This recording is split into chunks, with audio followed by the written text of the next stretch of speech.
Bonne fête d'Ascension à tous les chrétiens du Bénin et du monde. Les titres de cette édition. Les chrétiens catholiques du monde entier célèbrent la fête de l'Ascension du Christ ce 21 mai, une célébration sans noviciat au Bénin. Des détails dans un instant. Le Parti du Renouveau démocratique et l'Union démocratique pour un Bénin nouveau ne siégeront pas dans les prochains conseils communaux. C'est l'essentiel à retenir de la proclamation des résultats des communales du 17 mai 2020. Les précisions avec le président de la Sénat Emmanuel Tiando dans ce 19h. Quelques grandes décisions du Conseil des ministres de ce mercredi dans cette édition.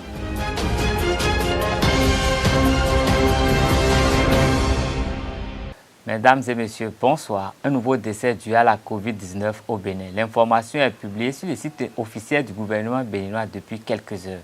Cela porte à 135 le nombre de cas confirmés, 61 guéris et 3 décès à la date du 20 mai 2020 pour le point de la situation de la COVID-19 au Bénin.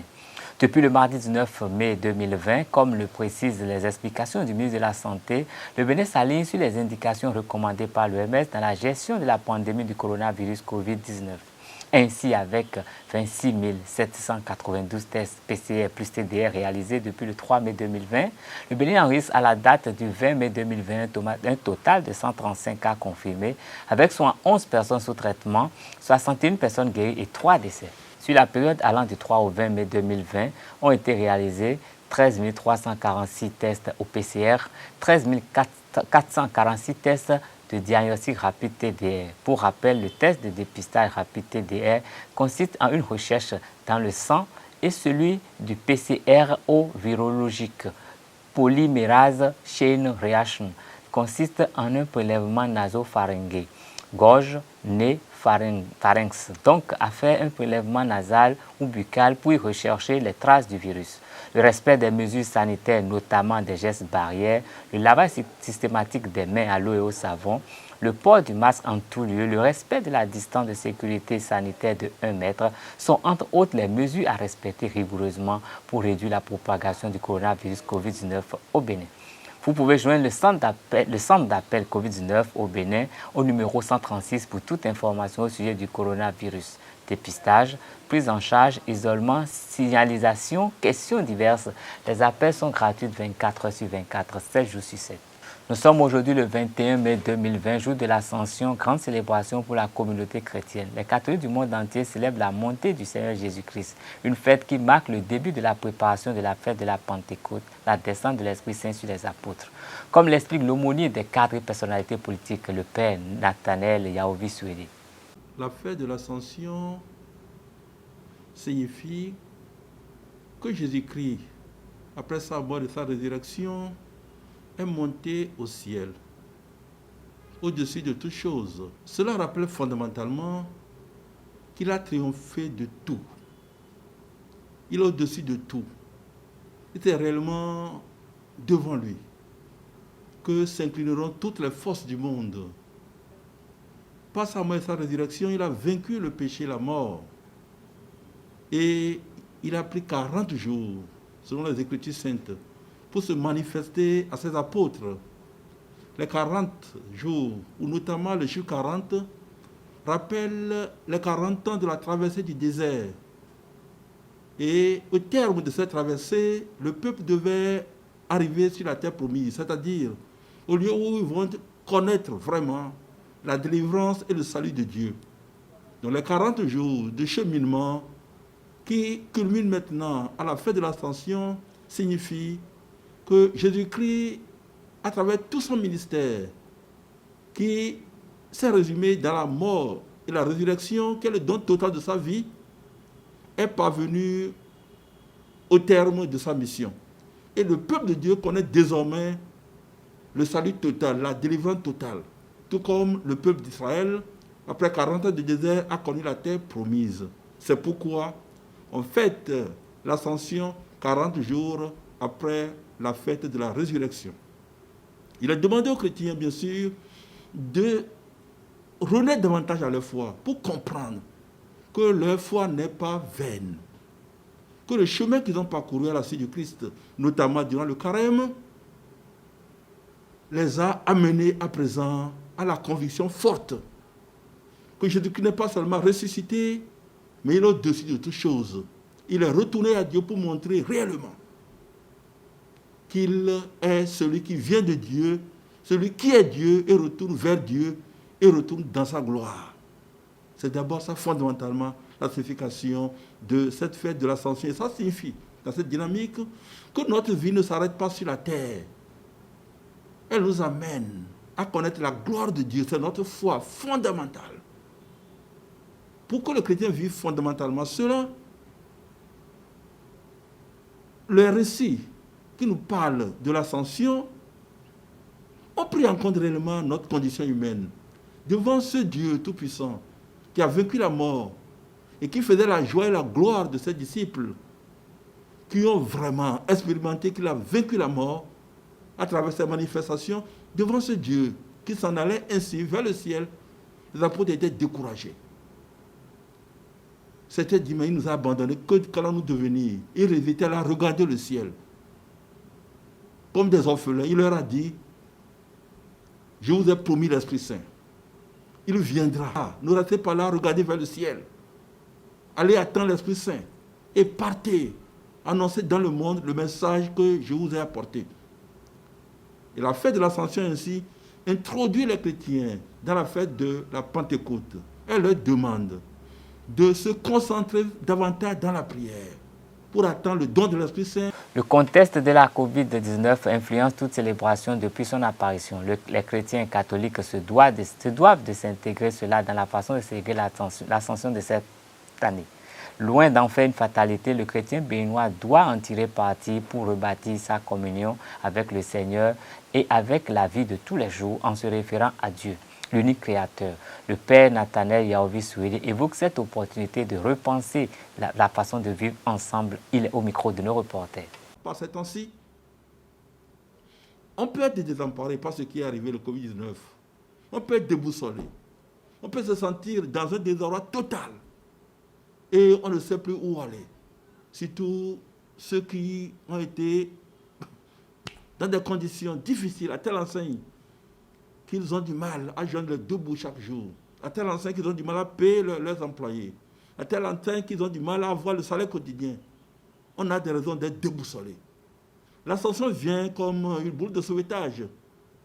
À travers elle, Dieu nous dit, ne restez pas là tout simplement à ruminer vos misères. Ne soyez pas là à attendre, tout simplement. Je vous comprends.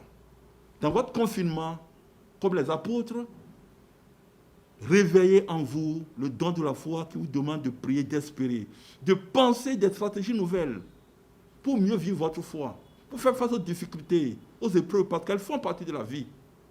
Et vraiment, à l'Ascension, les apôtres qui se sont sentis un peu abandonnés, qui regardaient le ciel, ont dû se confiner. Le mot renvoie beaucoup plus loin. Ils se sont repliés dans une maison, par peur des gens. Et ils ont passé le temps à prier et à croire. Et l'Esprit Saint est venu en eux, sur eux, et leur a donné maintenant de sortir sans avoir peur pour repartir. Et c'est grâce à cela qu'ils sont arrivés à transformer le monde et à faire de l'Église ce qu'elle est aujourd'hui pour nous. Cela nous rejoint profondément pour nous interpeller et nous dire que face aux problèmes actuels du Covid-19, et plus encore aux problèmes que nous connaissons dans notre pays, sur le plan politique, économique, culturel, familial, personnel, il y a tous des problèmes. Face à eux, nous devons, comme les apôtres, prendre le temps vraiment de faire de ce qui peut nous amener à un confinement, à un repli sur soi,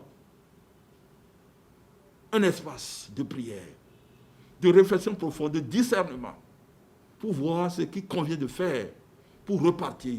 Et surtout, un moment où l'on se donne à Dieu, où on lui redit ce que l'on vit, on fait de lui notre espérance. On implore l'Esprit Saint, par qui tout est possible. C'est alors que l'Ascension peut nous faire vraiment vivre profondément, avec tous ses fruits, la fête de la Pentecôte. L'Ascension débute toujours sur la fête de la Pentecôte. À nous donc, il revient de vivre ce moment de confinement ou de Covid-19 et également les problèmes que nous rencontrons, de sorte à ce que nous recevions le don de l'Esprit Saint qui nous permettra de repartir. Et surtout pour nous, Africains, nous ne devons pas conscients que nous devons repartir parce que cette maladie a donné lieu à beaucoup de discours sur nous. Cette maladie a montré aussi l'échec des politiques qui gouvernent le monde entier et peut-être aussi des politiques qui gouvernent nos pays africains. Nous devons être conscients. Pour faire de ce temps de confinement, dans la dynamique de la fête de l'Ascension, un moment de réflexion, pour aller en profondeur. Un moment de réflexion, pour savoir que l'Ascension a rassemblé tous les apôtres de tous bords dans la prière pour qu'ils repartent ensemble. Nous devons aussi veiller à ce que nous puissions faire corps dans le pays. Nous devons veiller à ce que le mouvement fondamental de rassemblement, de pratique inclusive, de participation totale de tous, sans exclusivité, sans exclusion plutôt, anime nos mouvements au niveau de nos réflexions personnelles, de nos projets de société, de nos actions dans les partis, de nos actions dans toutes les institutions de notre pays. C'est alors que vraiment l'Ascension prendra son vrai sens, parce qu'elle sera ce qu'elle a été de tout temps, le moment où les apôtres se rassemblent ensemble pour prier. C'est la première fête de l'Ascension sans la fête du Nombitia au Bénin depuis des décennies. Cette situation a obligé les responsables de l'association Nombitia à diffuser un communiqué qui informe les communautés Huela et assimilées du Bénin et de la diaspora, les sponsors et populations béninoises qu'en raison des mesures prises par le gouvernement béninois pour limiter la propagation de la pandémie du coronavirus, notamment l'interdiction de rassemblements à caractère festif, la commémoration de la 99e édition de Nombitia 2020 n'aura pas lieu. Il invite par ailleurs les uns et les autres à respecter rigoureusement les mesures prescrites par le gouvernement. Il invite également les intéressés à la célébration du centenaire pour l'année prochaine. Les candidats au communal du 17 mai dernier sont fixés sur leur sort dès les premières heures de ce jeudi. La Commission électorale nationale autonome Sénat a proclamé les résultats provisoires après 3 jours de travail de fourmi. Larios Adiagbeno pour le compte rendu. 3 des 5 partis engagés dans les 4e élections communales au Bénin ont pu tirer leur épingle du jeu. L'Union progressiste UP, le Bloc républicain BR et la Force Corée pour un Bénin émergent FCBE se sont partagés les 1815 sièges à pourvoir en obtenant au moins 10% des suffrages exprimés. L'UP arrive en tête avec 39,97% devant le BR, 37,38% et la FCBE, 14,98%. BR, suffrage obtenu 930 247 voix, nombre de sièges 735 sièges. Pour les FCBE, suffrage obtenu 372 818 voix, nombre de sièges 260. Pour l'UP, suffrage obtenu 994 602 voix, nombre de sièges 820 sièges. De ces résultats, l'UP est majoritaire dans 37 conseils communaux, le BR dans 25 et la FCBE dans 13. Par ailleurs, l'UP arrive à égalité avec ses 2 concurrents dans 2 autres communes. Le PRD 5,49% et l'UDBN 2,17% n'ont obtenu aucun siège conformément aux dispositions du Code électoral. Environ un électeur sur 2 a pris part à ces élections communales du 17 mai 2020. Nombre d'inscrits 5 190 235 électeurs. Nombre de votants 2 550 385. Taux de participation 49,14%. Bulletin nul 62 059.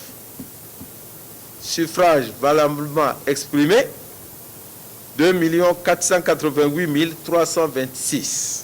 Après la proclamation de ces résultats provisoires, les candidats peuvent formuler des recours devant la Cour suprême dans les délais prescrits par le Code électoral. Le président de la Sénat, Emmanuel Tiando, donne les résultats en ce qui concerne les grandes villes comme Cotonou, Parakou et Porto Novo. Il est au micro de Larios Adiagbeno. Commune de Porto Novo, 5 arrondissements. Total des sièges à pourvoir, 33. BR, 16, avec 11 186 voix. FCBE, 0, avec 1939 voix. UP, 17, avec 12 443 voix. Les 33 sièges ont été répartis et il a été compté 1355 bulletins nuls. Commune de Parakou. Il y a 3 arrondissements. Le premier arrondissement de Parakou, le deuxième arrondissement de Parakou, le troisième arrondissement de Parakou. 33 sièges à pourvoir. Le BR obtient 12 551 voix, soit 12 sièges. FCBE, 19 483 voix, soit 17 sièges. UP, 5 441 voix, soit 4 sièges. Les 33 sièges sont répartis. On a décompté 840 bulletins nuls. Département du littoral. Cotonou. 13 arrondissements. 49 sièges à pourvoir. Le BR obtient 19 sièges avec 29 805 voix. FCBE, 0 siège avec 5 323 voix. UP, 30 sièges avec 43 719 voix. Les 49 sièges sont répartis. Bulletin nul, 4081. Au lendemain de la proclamation des résultats par la Commission électorale nationale autonome Sénat, un candidat malheureux de la liste Foscori.Bénin émergent FCBE, Delors Faton, apprécie les performances réalisées par sa formation politique au cours de ces élections communales et municipales du 17 mai passé. Il est au micro de Abdelkader Achirou. J'ai une satisfaction pleine parce que ce n'était pas attendu. C'est vrai que nous aurions voulu faire mieux et davantage mieux que ce que nous avons eu à faire. Mais si vous savez tout ce que nous avons traversé comme crise, autant à l'intérieur qu'à l'extérieur du parti politique FCBE, je vous dire que c'est une gageure et c'est une grande satisfaction que nous avons d'avoir réussi non seulement à avoir les 10%, mais aussi réussi à avoir déjà au sortir des élections des maires pour notre compte. C'est heureux. Et je tiens quand même à remercier tous les camarades de lutte, tous les amis et tous les responsables du parti pour ce combat que nous venons de faire. Et c'est aussi le moment de dire à la population béninoise merci. Merci pour être sorti massivement à ces élections parce que le taux de participation que nous avons obtenu est un taux assez reluisant. C'est la preuve que nous avons un peuple mature qui comprend les enjeux de ces élections communales parce qu'il est question de gouverner nos collectivités locales, de gouverner nos communes, nos localités, de contribuer au développement de nos localités. Il ne faut pas mélanger les questions. Les questions qui sont liées à la politique au niveau national sont différentes des questions qui sont liées à la politique au niveau local. Et ceux qui ont appelé au boycott, ceux qui ont fait la contre-campagne contre le parti FCBE, à eux de tirer les conclusions. Nous avons seulement fait le bon devoir. Notre travail que nous avons fait le devoir républicain, le devoir patriotique et le devoir de notre parti politique. Pour le reste, l'histoire retiendra que les FCBE, contre vents et marées, ont participé à ces élections et en sont sortis plus ou moins vainqueurs.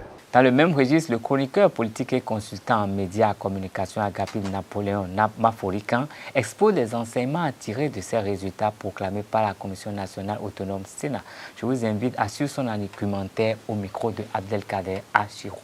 On peut tirer plusieurs enseignements de ces résultats. Le premier c'est la consolidation des acquis politiques du président Talon, notamment des acquis relatifs à la réforme du système partisan et à la réforme du code électoral. Aujourd'hui, tout le monde est d'avis que nous avons eu droit à des élections libres, transparentes et plurielles. Donc, les élections ont été objectives, ont été plurielles, ont été transparentes, ont été libres, Ça veut dire que le score est sincère. Donc la sincérité d'une élection, c'est qu'au regard des résultats, le peuple souverain qui s'est porté aux urnes et qui, de manière souveraine, a exprimé ses suffrages valables auprès aux partis politiques, ce peuple se retrouve dans ce qui a été fait. Et aujourd'hui, quand vous écoutez tout le monde, vous sentez que nous avons fait un gros pas entre aujourd'hui et il y a un an, où les législatives avaient donné lieu à des échauffourées parce que simplement, certains étaient dépassés par le changement, par justement les nouvelles réformes. Aujourd'hui, tout le monde semble d'avis que ces réformes ont porté et c'est le premier acquis fondamental. Le deuxième acquis, c'est que les deux partis politiques, les deux unions, les deux blocs, je veux dire, qui se sont créés pour assainir le champ politique, le champ partisan, ces partis, à eux seuls, totalisent pratiquement 80% des suffrages exprimés. Ça veut dire que le président Talon, ces réformes politiques, ces réformes institutionnelles, ces réformes en général, son action est validée. On peut le dire, d'autant que c'est des élections locales, c'est des élections de proximité, donc communales, mais c'est des élus de proximité de nos arrondissements et donc de nos villages, de nos quartiers de ville. C'est eux qui sont constitués par les candidats des arrondissements, unités administratives, circonscriptions administratives. Donc, en validant à près de 80%, en concédant près de 80% de ces suffrages au président Talon, au parti soutenant le président Talon, on peut dire que cette action est validée. Et si on veut aller plus loin, le PRD, comme l'UDBR, qui n'ont pas voulu se fondre dans les unions et qui en ont fait les frais, si on ajoute leurs suffrages, parce qu'ils disent être de la majorité présidentielle, si on ajoute leurs suffrages, c'est que le président Talon seul aura, et son camp, tous ses alliés auraient réussi à cumuler 85% des suffrages exprimés. C'est l'un des enseignements. L'autre enseignement, naturellement, c'est le retour des FCBE, des Forces Connues pour un Bénin émergent. C'est la force de l'opposition. Il en fallait bien une, et il fallait bien, nous l'avons toujours dit, que l'opposition a sa place sur le champ politique national, et que la politique de chaise vide que FCBE avait préférée, en suivant la logique du président Yahi à l'époque, où ils n'ont pas eu ils ne se sont pas libérés, notamment au Parlement, lorsque il fallait trouver un consensus politique pour revoir les lois qui posaient problème, et alors que Gabayaya et Éric Ngoundete avaient pu signer le document, sur instruction de leur président d'honneur, ils l'ont rejeté finalement, et ce qui a créé la crise de 2019. Une fois le FCBE libéré du joug de ceux qui ne voulaient pas qu'elle aille, et qu'elle se rende officielle pour pouvoir jouer sa place, son rôle, je pense que le cas Humpé, Yarou, Gabayaya, Nansounon et tout le reste qui ont soutenu Djemba, et tous ceux qui ont soutenu le dispositif, Mme Bédi, Christine, ce camp aujourd'hui a eu raison des autres, que la politique de la chaise vide n'a jamais payé, et grâce à ce camp, l'opposition est présente dans au moins 6 communes et probablement peut-être 7 communes. Donc, ça fait quand même important. C'est à 7 communes pour l'opposition, c'est important, et il est important donc de le noter. D'autant que le président Yahi, président d'honneur, a dit qu'il démissionnait du parti au lendemain donc du fait que la liste électorale, la liste des candidats a été déposée et validée par la Sénat. Le président Yahi s'est dit de ne pas se retrouver dans cette liste et a quitté. Et il s'est fait accompagner par certains.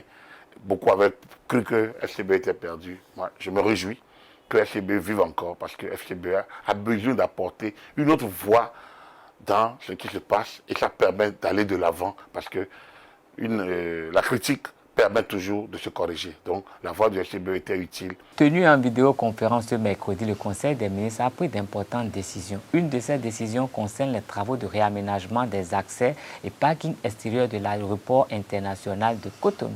Suivez le compte rendu présenté par le ministre de la Communication et porte-parole du gouvernement, Alain Orunla.